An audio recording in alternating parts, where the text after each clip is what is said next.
Hi everyone, welcome back to another gameplay of BTD6. So, a new update guys, the 23.0 version is finally out, and as always I'm gonna go through the patch notes, showing you the most important things and the changes in this last update, and yeah, let's go. So, the main things are gonna be a new map and some new trophy items.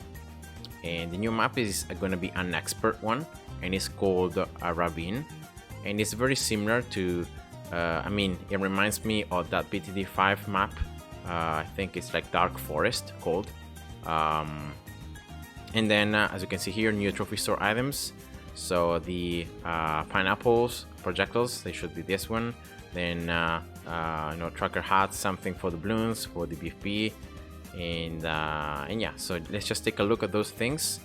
So this is trophy store items. You can see here the top items. So also two new icons, a new song from Bloons Monkey City, and then this is the Spec Factory pineapples, the BFP skin, and then the effects for popping the Bloons and on the Bloons themselves.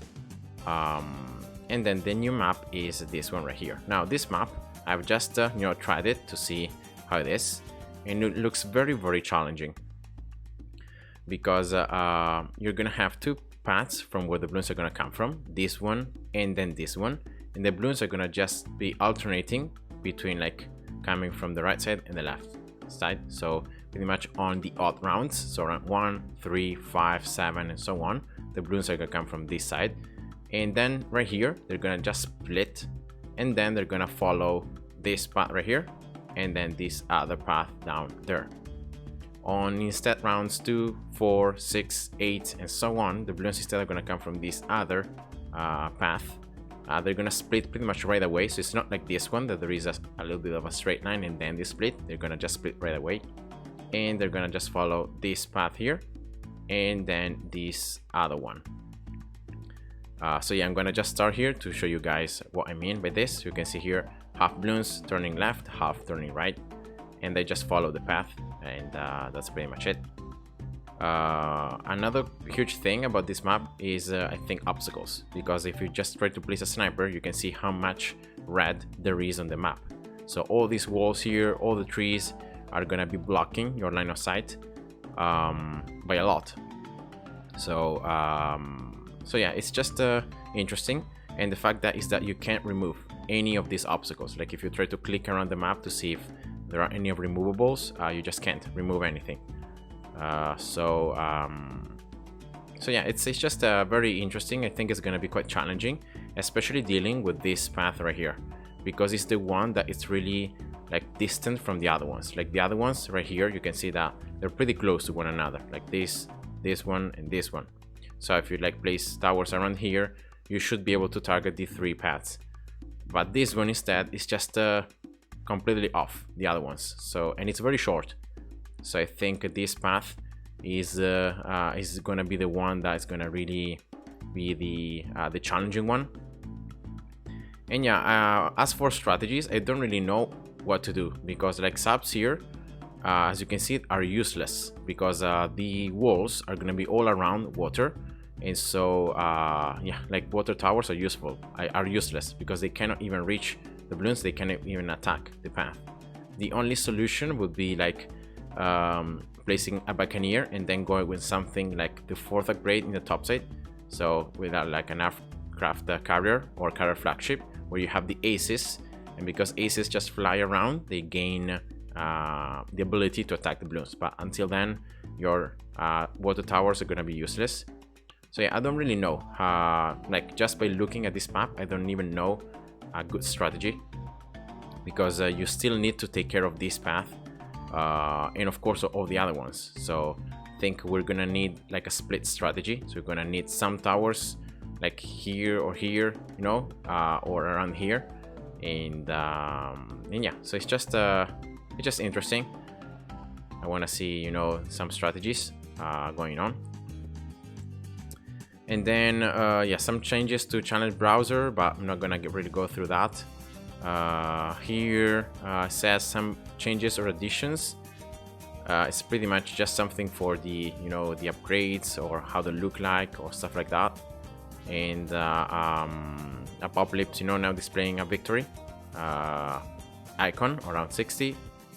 And now this one is very interesting because on this intermediate map Bazaar, the central lanes have been widened, and therefore now you can place medium towers. Now medium means medium width towers, so yeah, it's just better. So you can fit towers, for example, like, I don't know, boomerangs that normally, like before this update, wouldn't fit there.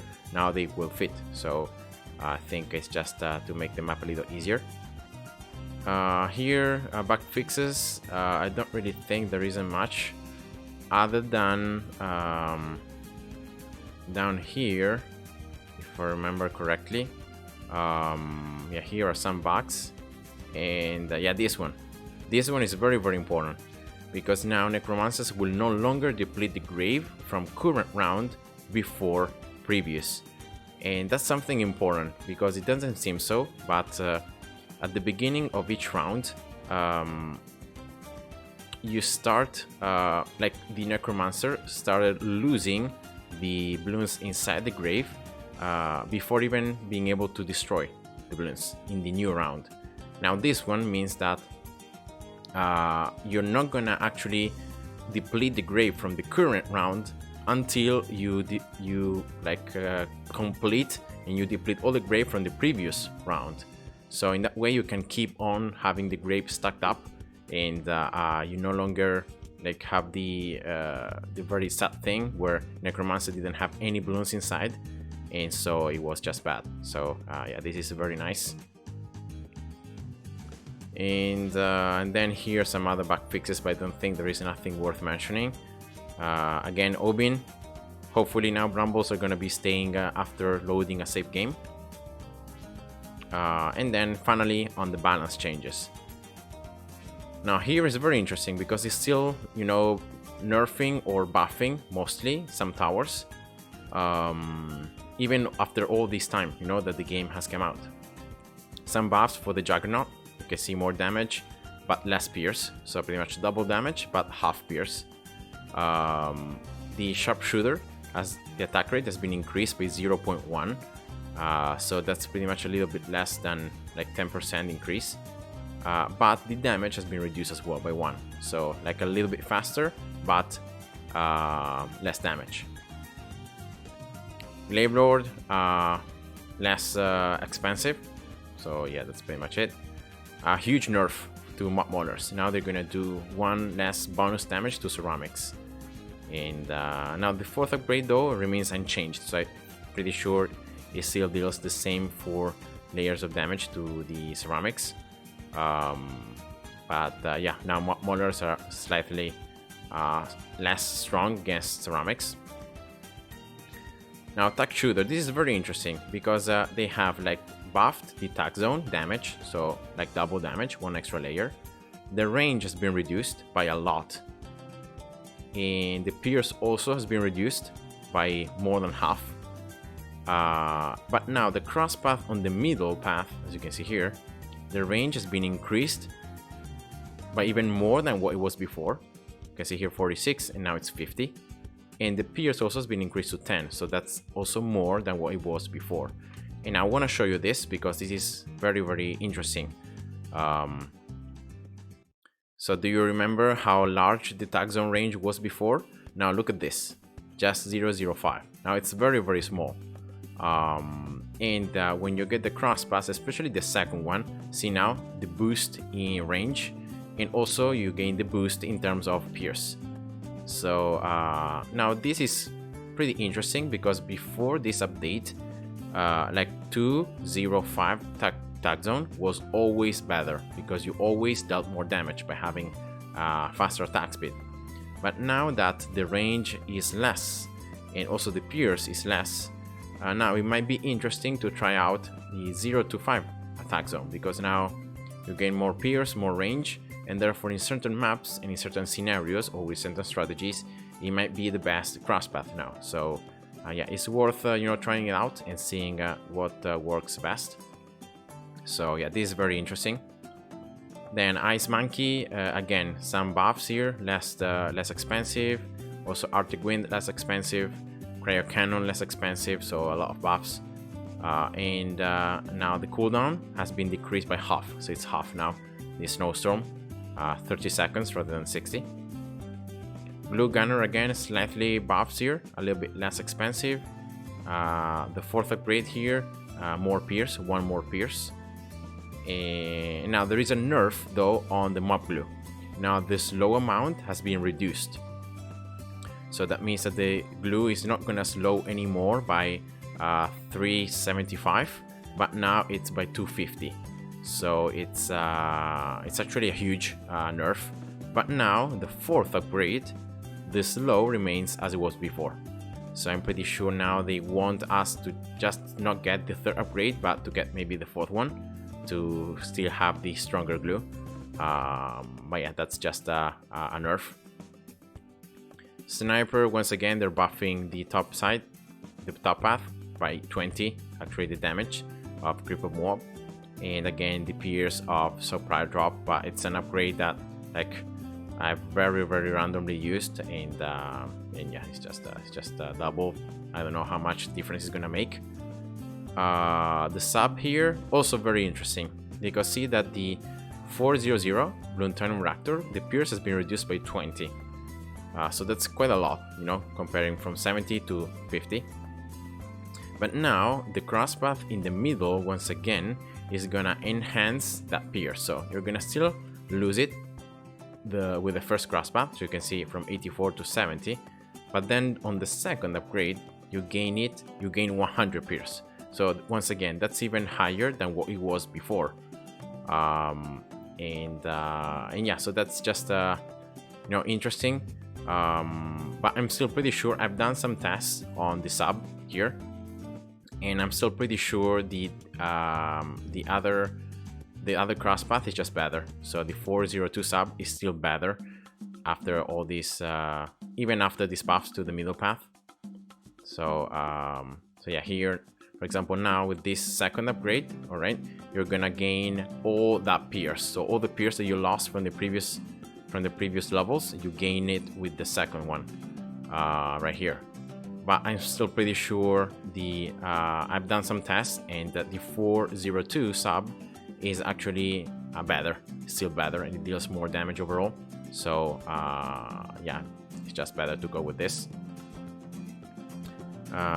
The Ace as well has been reworked actually a lot, because now the base projectile size has been increased. So this means that now the Ace will less likely miss. So because of the projectiles being larger, alright, they mean that they can affect a larger area of impact, and therefore you most likely are not gonna miss, and you're gonna hit the balloons. So that's a thing. And as well, the base attack speed has been increased by a lot here. You can see from 2.1 seconds to 1.68. So that's almost sorry, it's 0.4 like buff. But because of this extra attack speed, now the 1st upgrade in the top side is not gonna gain anymore. You're not gonna gain anymore 40% attack speed, but only 25%. So they're like buffing the base attack speed, but they're nerfing the extra attack speed that you get from the 1st upgrade in the top side. So I think pretty much, if you consider all this, because this buff is a lot higher than the 15% that you lose here, this is overall a buff on the attack speed. The pineapple also, the cooldown has been reduced, so now you're gonna drop more pineapples. Spectre has been unchanged, and the 5th upgrade in the bottom now has a very slightly seeking effect on the dart projectiles, so that's pretty nice. So it's less likely that you're gonna miss now with the 5th upgrade in the bottom, so the Flying Fortress. And yeah, you know, a seeking effect on the balloons is always very helpful. And as well, the price has been reduced by 5,000. Not that it makes that much difference, it's still very expensive. But now here, I don't know if this is a mistake, because Spectre is the 4th upgrade. So I don't know if the 4th upgrade has been the one that has the seeking effect, or the 5th upgrade. So yeah, I don't know. Again, some buffs to the heli. Now the duration of the mini Comanches that are gonna go help the main heli has been increased by 3 seconds. And then here again, a lot of buffs to the wizard. Now in this case, they're taking the middle path of the wizard, so they're reducing the cost of Wizard Lord Phoenix. And now when you get Dragon's Breath, so when you get the 3rd upgrade, the 1st upgrade, so the Fireball, the radius has been increased.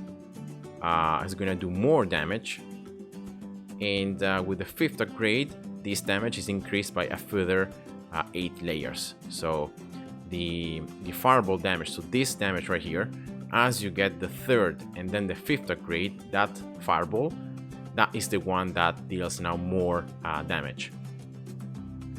And as well, the breath damage has been increased by 1. And once again here, some buffs to the Prince of Darkness. Thankfully, the graveyard are gonna be the Bloons inside the graveyard are gonna be for 1 more round, so from 2 to 3. And now this one, I haven't really understand what this means. So Prince of Darkness, grave require for damage, stacks increase from 200 to 300. So I don't know if this means that now you're gonna need to do more damage to the Bloons to stack the grave, right? Because from 200 to 300. Or if it's the other way, so now you need to do less damage to stack more Bloons inside the grave, so from 200 to 300. It's not very clear, so I haven't really got what this means. So if you guys know what this means, just let me know in the comments. Again, here some very weird buffs to the 3rd upgrade in the bottom path of the Alchemist. Now lead to gold, attack deals +9 damage to lab Bloons and DDTs. So that's just super weird, you know, but yeah, whatever. Druid, again, here some buffs in terms of cost, less expensive. And now the 5th upgrade is gonna require, like, the pierce is gonna be consumed by less. So instead of consuming 20 of pierce to hit a mob, now you only consume 5 of pierce. So therefore you have more pierce available to like damage more Bloons, and yeah, so this is gonna work for like PFPs, for Gods, for all like mob class Bloons pretty much. So it's less pierce needed. And yeah, so as you can see here, it says, since many find Superstorm lacking in pierce overall, the extra pierce consumptions for hitting larger targets have been reduced to make it more effective. So that's pretty much what this means. Now guys, this is very, very sad. This is a huge nerf because the bank has been increased by 200 cash on medium. And therefore now it's gonna be even more expensive, more difficult to get. And yeah, this is just sad because you know, for people like me that like on Improbable to use the banks, having now to spend more cash to upgrade it is just pretty sad. So but yeah, it's just it. Then Spike Factory, again, very interesting what they've done, because the base cost has been increased, as you can see, by 200 on medium. But then the 1st upgrade and 2nd upgrade in the middle path has been reduced by 100, the 1st one, and by 100, the 2nd one. So if you consider these 3 numbers, the overall cost is unchanged. So yes, you're gonna need to have more cash until you can place the Spike Factory, but then in order to upgrade it 0 to 0, you're gonna need less cash. So at the end of the day, you're gonna spend the same amount of cash. And on top of that, the base attack speed has been increased as well by 0.45. That once again is like a little bit more than 20% increase in terms of attack speed. And because of that, of course, now the 1st grass path is gonna give less attack speed, so from 40% to 20%, but the 2nd one is gonna give now more attack speed. So overall, if you consider this, and then this is a buff by about like 5.2% extra attack speed that the Spike Factory has. So yeah, it's very nice. And as well, less cost for the Carpet of Spikes, a little less expensive. For the village as well, the color arms, the duration has been increased by 2 seconds. Hamlet defense is unchanged. And then as well, a lot of changes to the engineer. Now 120 engineer, so with the sentry guns plus the middle crosspath, is gonna give all sentries plus 1 damage to fortified and to mob class Bloons. So that's pretty nice. And then the bottom crosspath instead is going to increase the sentry pierce by almost 25%. So, and then they give some examples. For example, the crushing sentry, the pierce has been increased by 6, from the bomb sentry by 8, and from the cold sentry by 4. And then as well, some buffs to the engineer itself as you get the 4th and the 5th upgrade in the middle path. So now, for example, as you get overclock, the projectile speed of the engineer has been doubled. So the engineer is gonna, like, the projectiles are gonna fire faster, are gonna fly faster through the air, and therefore it's less likely that you're gonna miss. And also the base pierce has been increased by a lot as well. This is 5 times higher. So yeah, they're really pushing so that we don't just use engineers to like buff other towers, you know, but also using overclock to make the engineer itself stronger.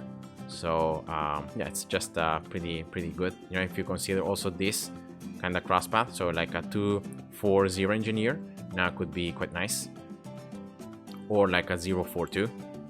And then ultra boost as well, the pierce has been is 10 times higher, and the ability cooldown has been reduced. And this is very nice because in the last update the cooldown was the same, but the duration on the towers was nerfed, especially on Tar 4 and Tar 5 towers. But now the fact that the cooldown is also less, this means that overall I think the 5th upgrade now it's just, you know, slightly better. Not that the enchants can be used because it's just too expensive.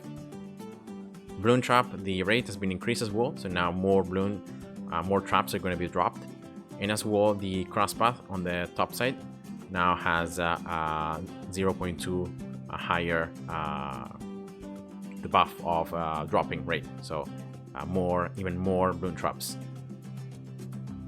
And I think the last tower here is the Dartling Gunner. Again, very interesting what they have done.